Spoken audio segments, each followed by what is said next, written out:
박수 올려드리십시오. 할렐루야. 아멘. 아멘. 하나님의 말씀 함께 읽도록 하겠습니다. 오늘 한 구절 말씀입니다. 큰 목소리로 자막을 보시면서 함께 읽겠습니다. 로마서 12장 11절 말씀 시작. 열심을 내어서 부지런히 일하며 성령의 뜨거워진 마음을 가지고 주님을 섬기십시오. 한 번 더 읽겠습니다. 시작. 열심을 내어서 부지런히 일하며 성령의 뜨거워진 마음을 가지고 주님을 섬기십시오. 아멘. 계속해서 로마서 말씀을 통해 하나님의 뜻을 배우고 있습니다.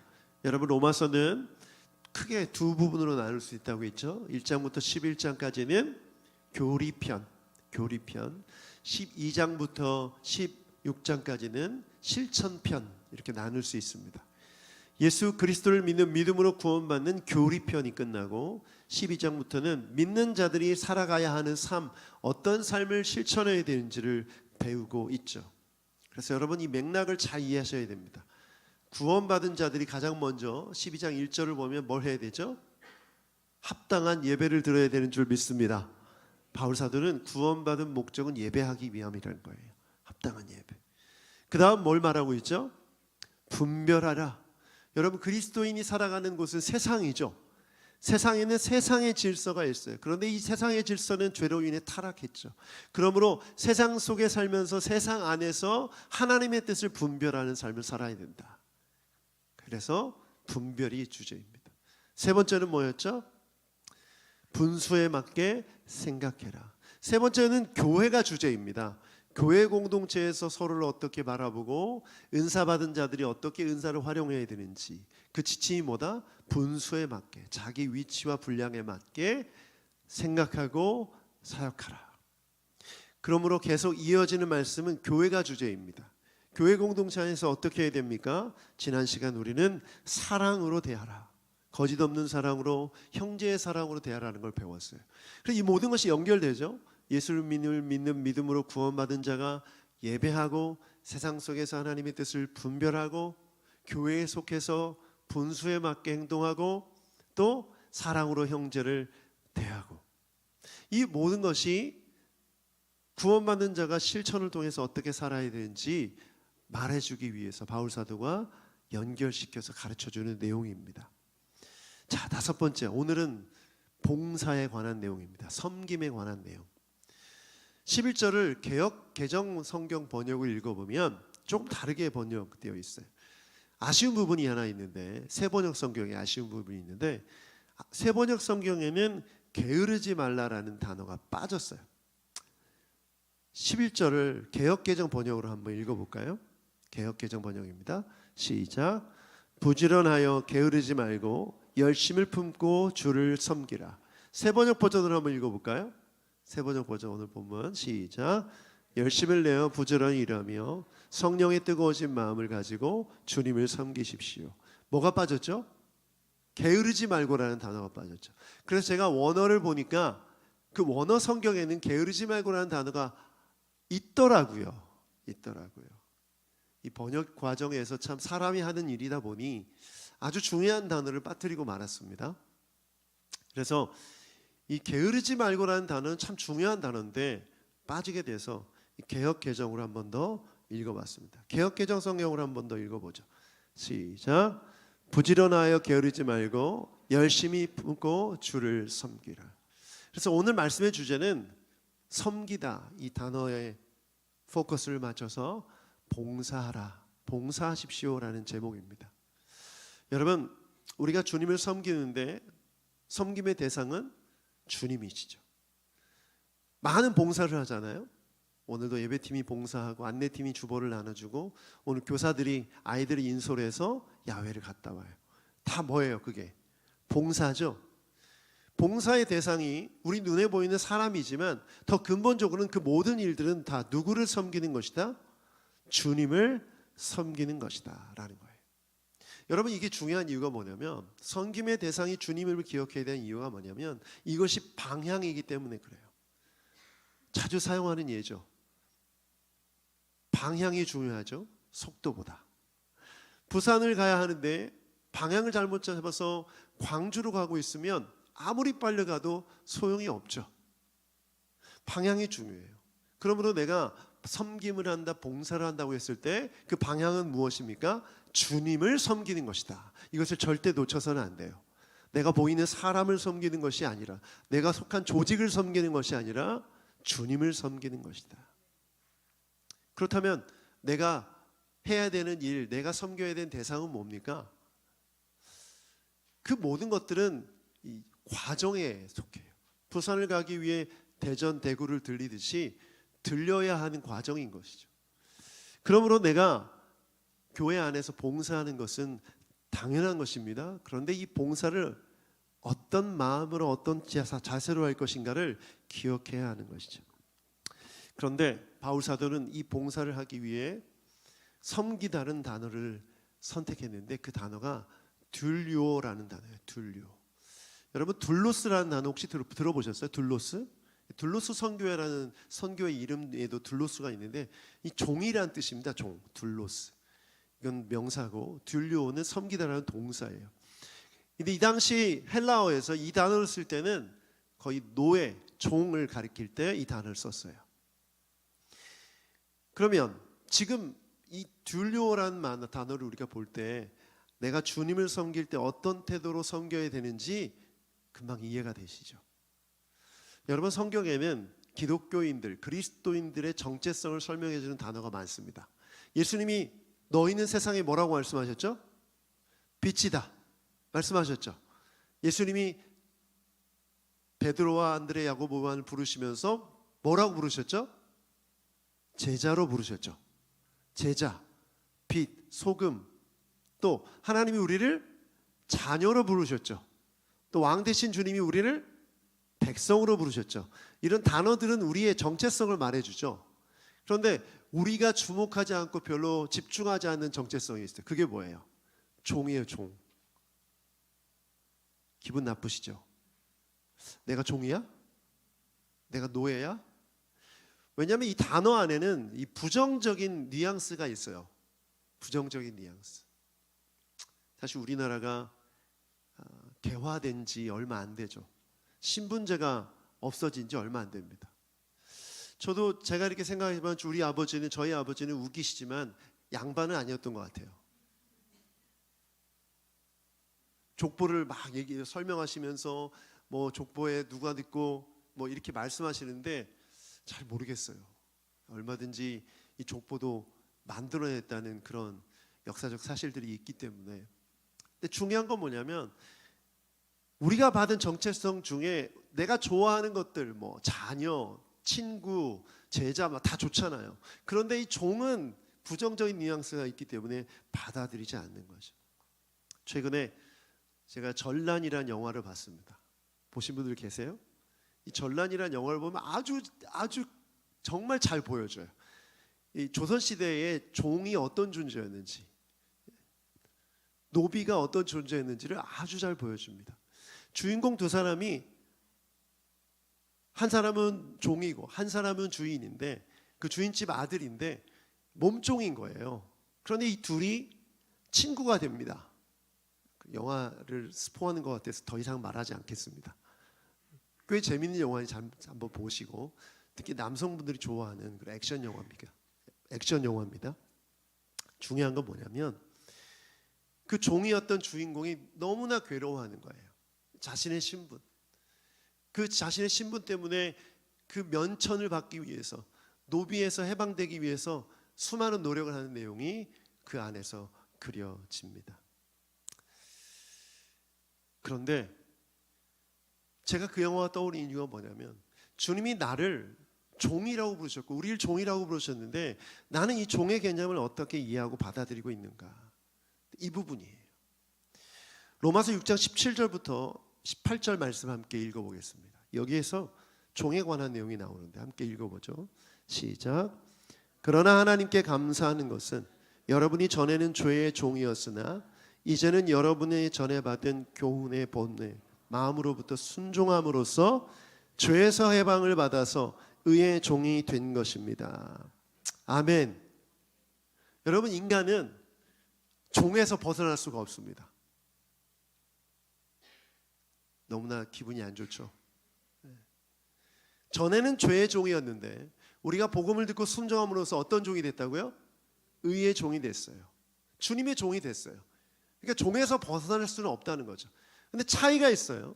죄의 종으로 있을 때는 죄에 끌려다녔어요.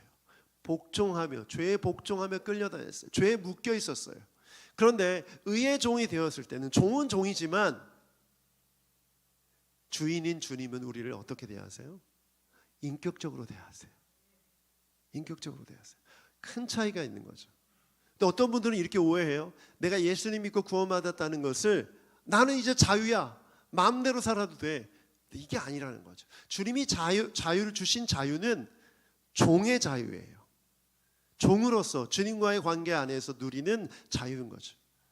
여러분, 우리가 하나님을 주님이라고 부르잖아요. 그 말 속에 내가 종이라는 걸 뜻해요. 주인 주자잖아요. 그런데 이 종의 정체성을 기억하지 않고 주님만을 부르고 있다면 우리는 문제인 거죠. 그러므로 내가 종이라는 의식을 가질 때 어떤 생각을 가져야 하는가? 바로 하나님의 말씀에, 주인의 말씀에 순종하는 종, 자발적으로 기쁨으로 즐겁게 순종하는 종의 삶을 살아가는 것이 핵심입니다. 그런데 복종하는 신앙은 뭡니까? 억지로, 비인격적으로, 자의가 아닌 타의에 의해 행복하지 않게, 그런 건 복종이에요. 여러분 잘 구별할 수 있기를 바랍니다. 저와 이름이 비슷한 한 목사의 이야기가 갑자기 떠오르는데, 여러분 김명진 목사라고 들어보셨어요? 김영진 목사는 아시죠? 저랑 이름이 너무나 비슷한데, 이분이 이제 실형을 받아서 징역살이를 하고 있습니다. 받은 이유가 뭐냐면 제자훈련을 하는 과정 가운데 인분을 먹게 했어요. 여러 가지 이해가 안 되는 일들을 지시하고 복종하게 했어요. 그런데 많은 사람들이 소위 가스라이팅을 당하고 있는 상황이었기 때문에 그걸 일반적으로 다 받아들이고 있었던 거죠. 교회 전체가 그렇게 돼버린 거예요. 여러분, 이건 순종입니까? 복종입니까? 주님은 우리에게 복종시키는 분이 아니세요. 순종하게 우리의 인격과 우리의 마음을 이끄셔서 하나님의 뜻 앞에 자발적으로 나올 수 있게 하시는 줄 믿습니다. 그러므로 목사인 제가 저의 권위가 있고 저의 위치가 있지만 여러분에게 그걸 강요할 수 있는 건 아니에요. 그렇죠? 저는 주님의 마음으로 여러분을 권면하지만 순종하고 불순종하고는 여러분의 몫이에요. 그러므로 제가 할 역할을 다했다면 여러분이 불순종하는 것에 대해서는 여러분이 책임지셔야 돼요. 왜 아멘 안 하세요? 이렇게 설교를 했는데도 말씀을 듣고 여러분이 잘못 오해하고 잘못 적용한 것은 여러분의 책임이란 얘기예요. 물론 하나님이 주신 마음으로 제가 말하지 않았다면 저희 주의 종으로서 순종하지 못한 저의 잘못이죠. 제가 책임져야 되는 부분이죠. 그런데 제가 여러분에게 이것을 강요하거나 비인격적으로 이걸 안 하게 되면 비난받게 되고 공동체에서 떠나게 되고 여러 가지 불이익을 받게 한다면 그거는 잘못된 거죠. 그건 죄입니다. 목사로서 절대 해서는 안 되는 일이죠. 그러므로 여러분, 우리가 기도할 때나 찬양할 때나 주님이라는 고백을 하고 있다면 종의 정체성을 날마다 기억해야 됩니다. 그런데 어떤 종? 하나님의 뜻에 자발적으로 순종하는 종, 하나님 안에서 자유를 누리는 종, 그런 종으로 살아가는 여러분 되기를 축복합니다. 그러므로 우리가 지금 섬기는 모든 일들, 이 일들 속에서 우리는 하나님을 섬기고 있다는 것을 기억하고 종의 정체성을 가지고 기쁨으로 감사로 섬기는 여러분이 되기를 축복합니다. 그래서 저는 이런 권면을 하고 싶어요. 여러분이 주님이라고 기도하고 주님이라고 부르고 있다면 여러분 종입니다. 그러면 이제부터 한 가지라도, 아주 작은 것이라도 봉사하는 여러분 되기를 축복합니다. 대형교회 가면 좋은 점이 있어요. 봉사하지 않아도 돼요. 봉사자들이 있어요. 내가 봉사하지 않아도 잘 돌아가요. 사실 봉사라는 영역은 필요한 부분이 딱 정해져 있기 때문에, 필요한 인원이 정해져 있기 때문에 그 이상으로는 딱히 할 일이 없어요. 특히 요즘은 교회가 재정이 좀 풍부하기 때문에 교회 청소나 뭐 허드렛 일은 일하는 사람을 쓰기도 하지 않습니까? 제가 중국에 갔더니 중국 교회는 청소를 인건비가 싸다 보니까 중국 사람들을 시키더라고요. 우리 교회는 그렇지 않죠. 봉사하는 일, 주님을 섬기는 일인 줄 믿습니다. 그 기회가 왔을 때 여러분 자발적으로 순종하는 종들이 되길 축복합니다. 내가 사회적으로 어떤 사람인데 내가 이런 걸 해. 그런 태도는 잘못된 태도죠. 사회적 신분이 교회에서도 이어진다는 생각 절대 해서는 안 됩니다.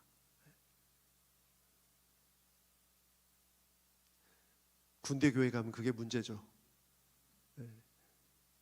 사단장이 예수님 믿고 제일 앞에 앉아 있으면 그 사단장 그 뒤에는 그 부하들이 계급별로 이렇게 쭉 앉아 있는 거예요. 놀라운 것은 그 아내들도 계급별로 앉아 있어요.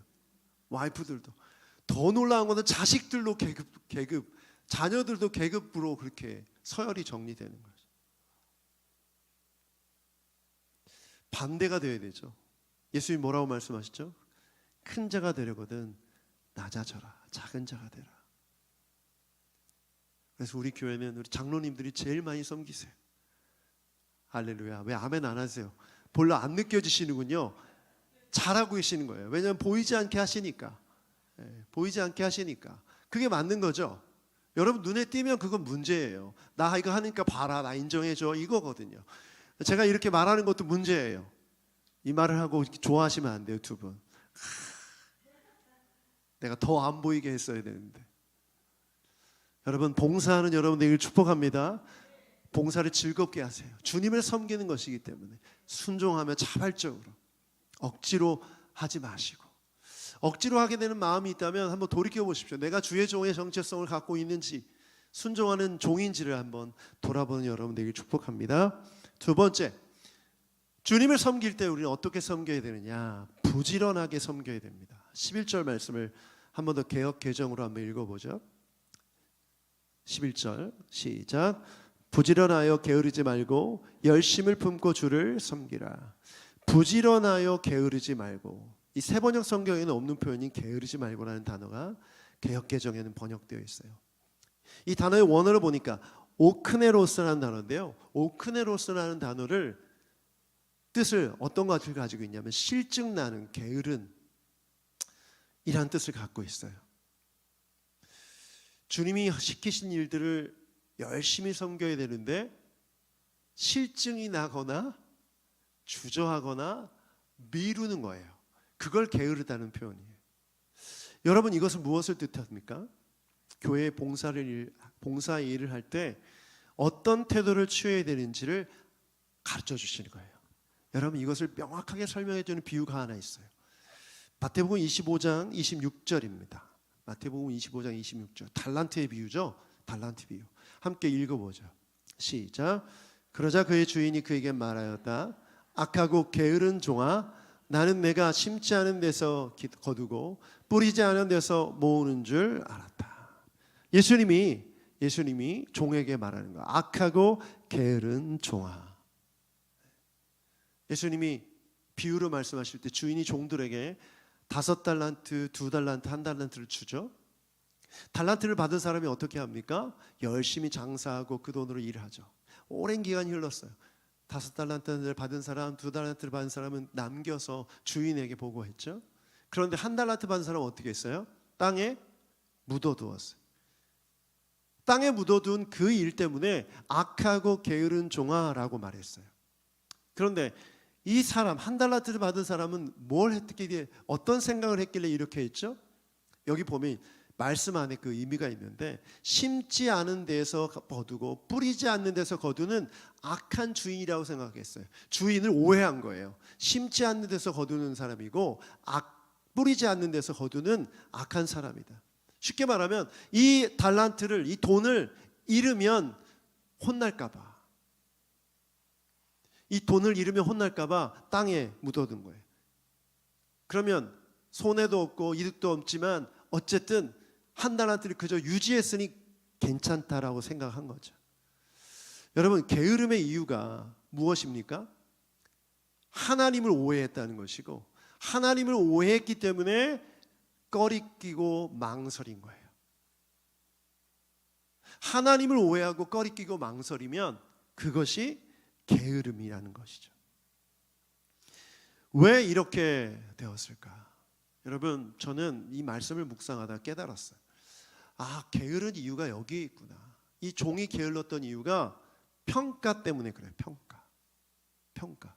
주인이 달란트를 가지고 얼마나 남겼는지를 평가한다고 생각했기 때문이에요. 그래서 내가 1달란트 받은 걸로 만약 손해를 봤을 경우에 나는 혼날 거야. 그 평가 때문에 주저하고 땅에 묻어 두은 거죠. 여러분, 예수님은 우리를 정량적으로 평가하지 않으십니다. 무슨 말이냐면, 여러분이 얼마나 봉사를 했냐, 여러분 실적이 어떠냐, 몇 명을 전도했느냐, 이거 가지고 여러분 평가하지 않아요. 무슨 뜻이 이해되세요? 왜냐하면 5달란트 받은 사람이나 2달란트 받은 사람이나 칭찬을 똑같이 했어요. 만약에 더 많은 돈으로 더 많은 돈을 벌었으니 5달란트 받은 자를 가장 크게 칭찬하시고 가장 높여주셔야죠. 그런데 말씀을 보면 25장 21절을 보면 이렇게 기록되어 있어요. 21절 함께 읽어보죠. 시작. 그의 주인이 그에게 말하였다. 잘했다. 착하고 신실한 종아. 내가 적은 일에 신실하였으니 이제 내가 많은 일을 내게 맡기겠다. 와서 주인과 함께 기쁨을 누려라. 5달란트 받은 자에게 칭찬한 내용이에요. 그런데 23절을 함께 보죠. 23절 똑같습니다. 앞에 23만 달라요. 이게 뭐예요? 주님이 칭찬하는 칭찬이 무엇을 향한 칭찬이냐는 거예요. 주인의 말에 순종한 것에 대한 칭찬이지 돈을 얼마나 남겼냐가 중요한 게 아니라는 거죠. 그걸 오해한 거예요. 여러분, 포도원 주인의 포도원 일꾼의 비유도 마찬가지죠. 9시 온 사람, 5시 온 사람 다 똑같이 품삯을 받아요. 그게 무슨 뜻이에요? 그게 주인의 뜻이라는 거예요. 주인 마음대로라는 거죠. 포도원의 주인도 주인이고 돈의 주인도 주인이에요. 그러면 주인이 주인의 마음대로 하는 것이 옳다라는 거죠. 그러면 이 비유의 핵심을 우리가 잘 이해했다면, 내가 봉사하는 데 주저하는 이유가 뭡니까? 우리가 살아가는 세상은 뭐예요? 평가하는 세상이죠. 실적으로 평가받죠. 우리 집사님들 회사에서 매일 스트레스 받는 게 뭐예요? 실적이죠. 네. 여러분이 받는 월급으로 여러분의 능력이 평가받죠. 목회자도 교인 숫자에 대해서 평가받아요. 그릇이 큰 목사, 간장종지 같은 목사. 그래서 목회자들도 은근히 자릿수를 뻥튀기 해요. 저도 어느샌가 우리 교인은 100명입니다. 100명 아닌데 100명이라고 얘기하는 거죠. 100명이었으면 좋겠습니다 라는 생각이지만 말은 그렇게 하는 거예요. 세 자릿수가 되고 싶은 거죠. 11월에 전도 열심히 합시다. 주여. 왜 그래요?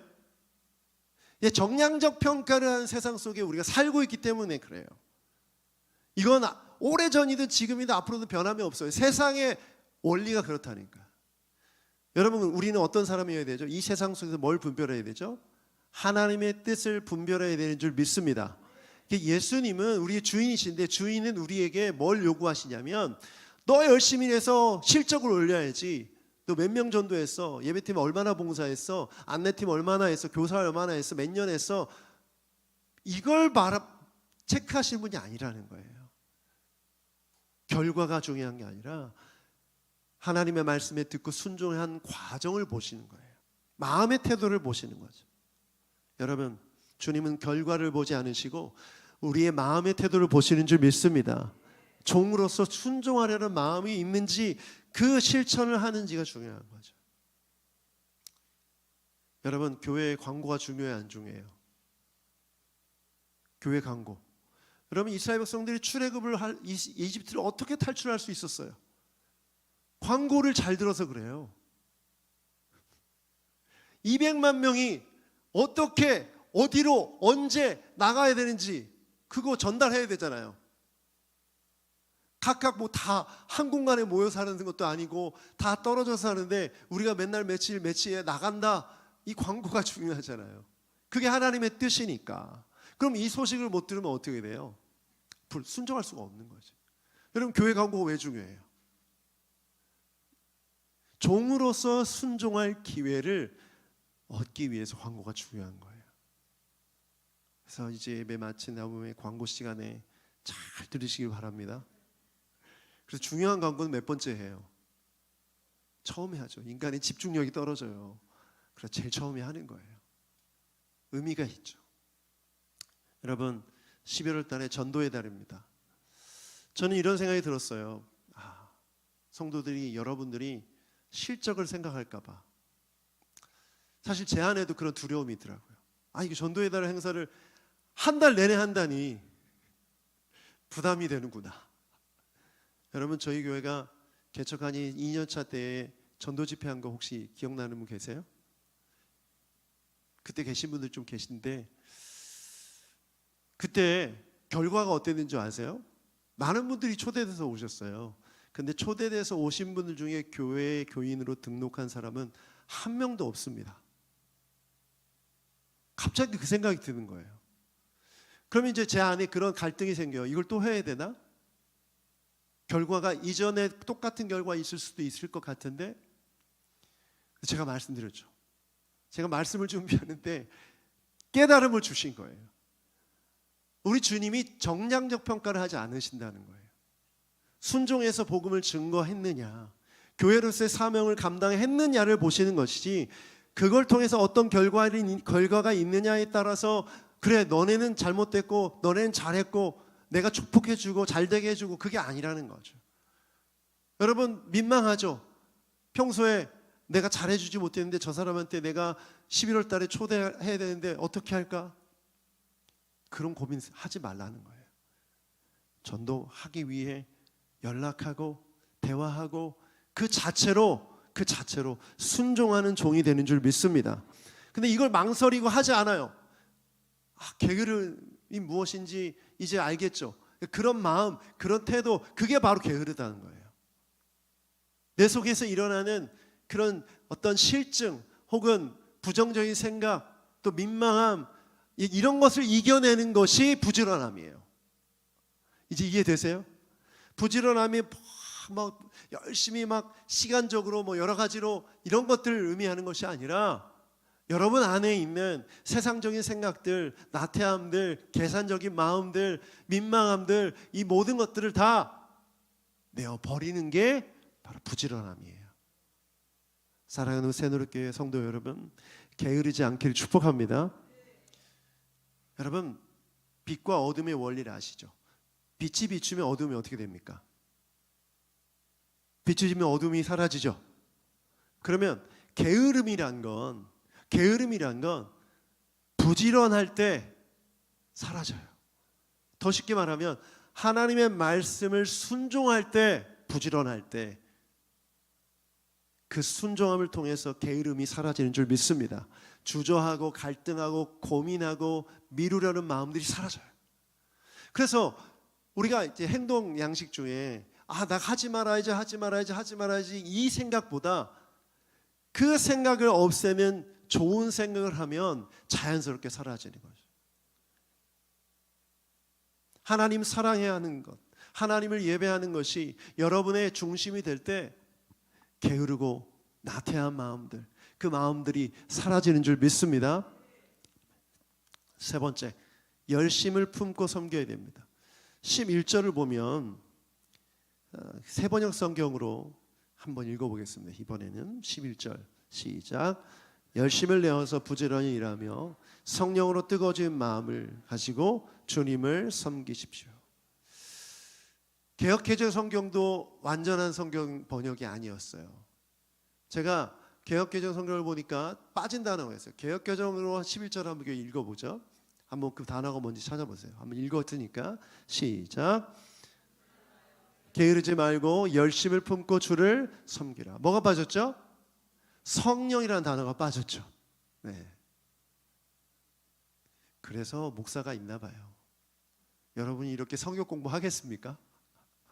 제가 이걸 보면서 성도들이 이 말씀을 본문을 가지고 이렇게까지 성경 공부는 안 하겠다는 생각이 들었어요. 그런데 너무나 중요한 단어를 개역 개정에서는 빠뜨린 거죠. 또 너무나 중요한 단어를 세번역 성경에서 또 빠뜨렸죠. 아까 게으르지 말고. 이건 정말 중요한 단어 아니에요?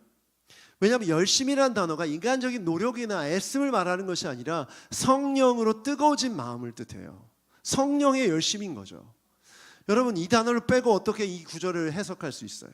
바울 사도는 교회 안에서 하나님의 뜻대로 섬길 때 반드시 성령으로 뜨거워진 마음을 가지고 섬겨야 한다고 말하고 있습니다. 단순한 열정을 의미하는 것이 아니래요.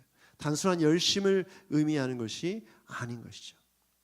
여러분, 성령님은 어떤 분이십니까? 모든 믿는 자 안에 거하시는 하나님의 영이신 줄 믿습니다. 아멘. 여러분, 구원받은 자는 성령이 임하는 역사가 있는 줄 믿습니다. 그런데 성령님은 어떤 분이시냐? 우리의 마음을 뜨겁게 하시는 분이시다. 우리가 열정적으로 주님을 섬길 수 있도록 우리를 뜨겁게 하시는 분이시다. 때로는 성령은 어떻게 하시는 분이냐? 우리를 차갑게도 하시는 분이세요. 왜냐? 진리의 영이시기 때문에 이단을 분별하고 거짓을 분별할 수 있도록 냉정한 지식, 냉정한 판단, 냉정한 기준을 깨닫게 해주시는 분이 성령님이세요. 그래서 라오디게아 교회, 소아시아 7교회 중에 라오디게아 교회를 보면 책망하시는 말씀이 이렇게 말씀하고 있어요. 계시록 3장 15절 말씀 함께 읽어보겠습니다. 계시록 3장 15절 시작. 나는 내 행위를 안다. 너는 차지도 않고 뜨겁지도 않다. 내가 차든지 뜨겁든지 하면 좋겠다. 여러분, 교회 공동체가 차지도 않고 뜨겁지도 않고 미진하다는 거예요. 이 당시 마셨던 물이 있는데 이 물이 화산지대에서 온 물이다 보니까 그 물이 미지나갈 때는 그 안에 있는 미네랄이라든가 이런 것 때문에 냄새나 이거 악한 역치가 나서 마실 수가 없었다고 그래요. 그래서 아주 차갑게 마시든지 아니면 뜨겁게 마셔야 한다고 했다고 합니다. 그게 바로 라오디게아 도시에 살았던 사람들은 금방 이해가 되는 비유인 거죠. 자, 그러면 교회 공동체가 뜨겁지 않아요. 미지근해요. 그러면 뱉어버리신다는 거죠. 왜 이렇게 되었을까? 왜 이렇게 되었을까? 이렇게 된 이유가 뭘까? 19절을 보면 함께 읽어보죠. 19절 계시록 3장 19절 시작. 나는 내가 사랑하는 사람은 누구든지 책망도 하고 징계도 한다. 그러므로 너는 열심을 내어 노력하고 회개하여라. 회개가 부족했고 열심을 내어 노력하는 노력이 없었다는 거예요. 그러면 로마서 12장 이 말씀, 본문 말씀 11절을 통해서 연결을 지어보면 라오디게아 교회가 성령의 뜨거워진 마음으로 열심을 내고 회개하지 않았기 때문에 미지근해졌고 마실 수 없는 물이 되어서 주님이 뱉어버리신다는 책망을 들을 수밖에 없었다는 거죠. 여러분, 라오디게아 교회는 풍부한 부자 교회였어요. 부자 교회. 정말 부유한 교회였어요. 여러 가지 특산물도 많이 났고 또 땅이 비옥해서 목초가 많았고 교통의 요충지여서 은행이 발달됐어요. 그러므로 돈이 모이죠. 돈이 모여요. 다 부유한 사람들이었어요. 그러다 보니까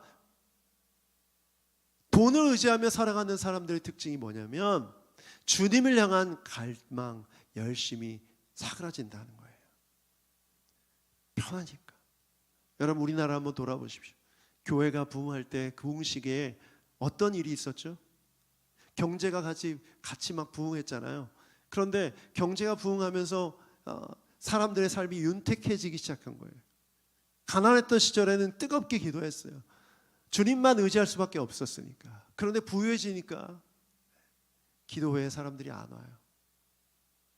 기도하자고 해도 열정이 사라지는 거죠. 저는 이렇게 생각해요. 한국교회 모든 교회들, 우리 새누리교회 포함해서 지금 우리가 누리고 있는 이 윤택함이 우리 안에서 하나님을 향한 열심과 열정을 사그라지게 하고 있다는 것을 우리가 깨달아야 하는 것이죠. 그래서 오늘 이 말씀을 통해서 주님은 우리에게 경고하세요. 경고하세요. 성령께서 뜨겁게 하시는 그 마음을 품고 열심을 내어라. 이것이 주님의 뜻인 줄 믿습니다.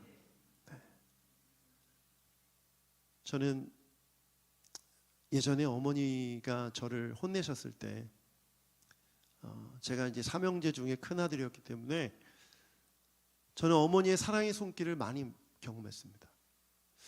이제 특이하게도 이런 표현이 있지만 이제 첫째 이 대가리를 잡으면 밑에가 따라오잖아요. 그러니까 저희 어머니는 항상 사랑의 매질을 하셨는데 주로 이제 빗자루를 하셨어요. 이제 빗자루가 청소 목적이 아니에요. 청소도 하죠. 그러나 빗자루 이 봉은 손잡이가 아니었어요. 그게 매였어요. 그래서 그걸로 많이 맞았는데 그게 없을 때는 이제 손을 쓰셨어요. 근데 물론 뭐 따귀를 때거나 머리를 때리지 않았는데 등을 많이 때리셨어요. 등을 딱 그 등짝 스매싱이라고 하죠. 딱 맞으면 정신이 바짝 나는 거죠. 제가 정신이 바짝 나면 제 동생들을 제가 잡았던 기억이 납니다. 여러분, 이 말씀은 무슨 말씀이에요? 우리 주님이 여러분의 등짝을 스매싱 하시는 거예요. 정신 차리라는 거죠. 성령이 여러분 안에 계셔서 여러분의 마음을 뜨겁게 하기 원하시는데 여러분이 그분께 순종하지 않으면 미지근해지는 거예요. 차지도 않고 뜨겁지도 않고. 신앙생활은 유지하는 것 같은데 주님을 섬기지도 않고 봉사하지도 않는다면 그 신앙은 천국만 가는 신앙이지 이 땅에서 하나님의 나라를 이룰 수 있는 신앙은 아닌 것이죠.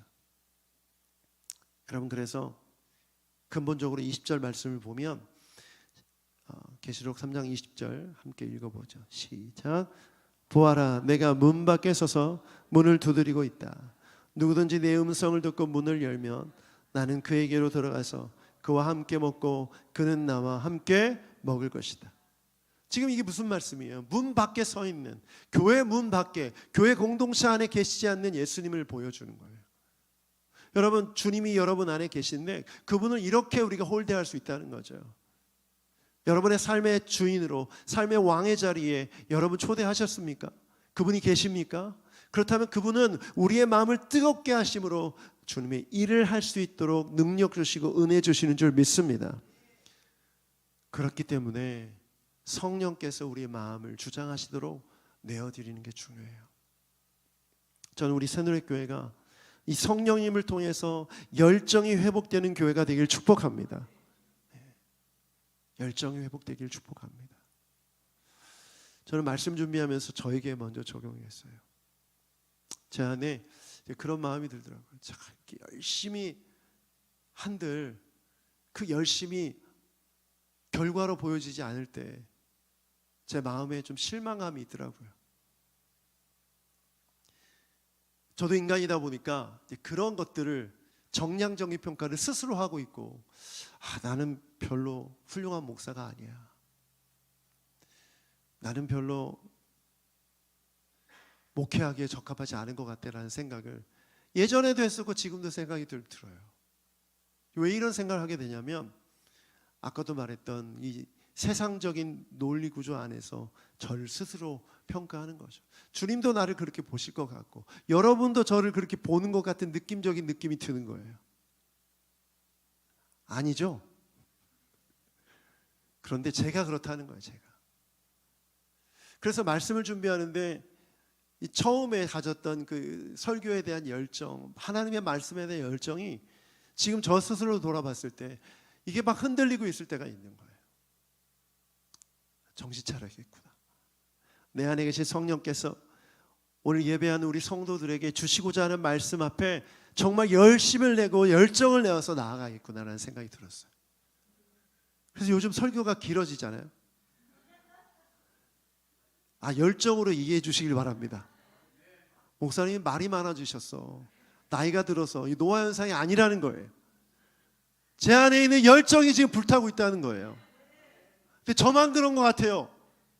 주여, 보이지 않는 데서 열정을 내고 계신가요?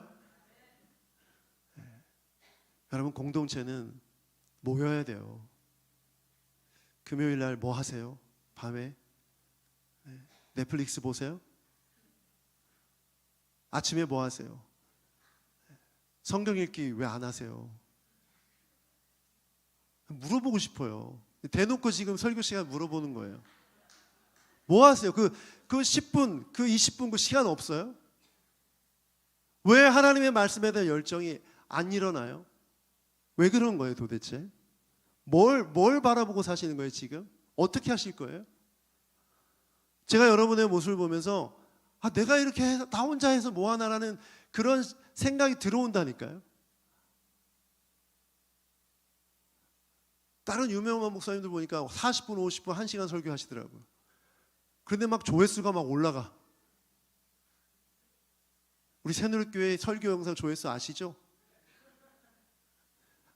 세 자릿수를 넘어가지를 않아요. 어떤 거는 10번. 그런 걸로 제가 저 스스로 저를 평가하고 제 열심히 사그러든다니까요. 그런데 아무리 이걸 떨쳐내려고 해도 거기에 지배를 받죠. 제가 이 세상에 발을 붙이고 사는 한 이건 어쩔 수가 없어요. 제 마음속에 우리 전도의 달에 전도해서 우리 교회가 2배로 늘어났으면 좋겠어요. 한 명 아멘 하시잖아요. 저 봐요. 사람이 숫자가 목표는 아니지만 여러분이 그 목표를 향해 어떤 열심을 내는지는 중요한 거예요. 물론 안 될 수도 있고 한 명도 등록이 안 될 수도 있고 오히려 한 명도 안 올 수도 있어요. 그런데 중요한 건 뭐냐면 전도하는 건 주님 주신 사명이잖아요. 이 일에 열심히 내야 되잖아요. 그렇죠? 그러면 미리 예단하고 예측하고 나는 안 돼. 아무도 안 올 거야. 그리고 우리 교회 100명도 안 되지만 만족해. 이 정도면 좋아. 청년도 있고 아이들도 있고 얼마나 좋아. 목사님 사례비도 드릴 수 있으니 부족함이 없어. 더 많이 오면 귀찮아져. 주차 봉사도 해야 되고 식사 봉사도 귀찮아지고. 혹시 여러분 마음 가운데 이런 마음이 있다면 즉 그걸 말하는 거예요. 그게 바로 게으름이라는 거죠. 여러분 그 게으름은 성령으로 우리의 마음을 뜨겁게 해주시는 것에 찬물을 끼얹는 거예요. 여러분 이건 정말 중요한 메시지예요. 제가 로마서 말씀을 보면서 이렇게 한 구절 한 구절 안 하고 싶었어요. 빨리 끝나고 싶었어요. 그런데 설교 준비하다 보면 한 구절에 계속 묶여 있어요. 제가 지난주에도 지난주에도 그 두 사랑이라는 것에 묶여 있었고 오늘도 이 섬김과 봉사 이 게으름에 대해서 성령이 뜨겁게 하시는 열심에 대해서 계속 묶여 있어요. 사랑하는 여러분 결과를 생각하지 마세요. 그건 하나님께 속한 것이 여러분이 해야 할 일 열심히 하십시오. 이거 해봐야 무슨 소용이 있어. 그런 생각하지 마시고 여러분 주어진 일을 최선을 다해서 열심을 내십시오. 그런데 그 열심은 인간적인 노력이 아니라 뭘 뜻해요? 성령이 주시는 마음으로 성령이 뜨겁게 해주심으로 오늘 이 시간 우리 새누리교회 모든 성도들에게 성령께서 마음을 뜨겁게 해주시길 원합니다. 아멘. 그렇다면 그 마음으로 섬기는 거예요. 노래하고 연주하고 청소하고 주보도 나눠주고 또 우리 이웃들을 용기 내서 초대하고 그것이 모두가 주님을 섬기는 일인 줄 믿습니다. 시간 함께 찬양하며 기도합시다.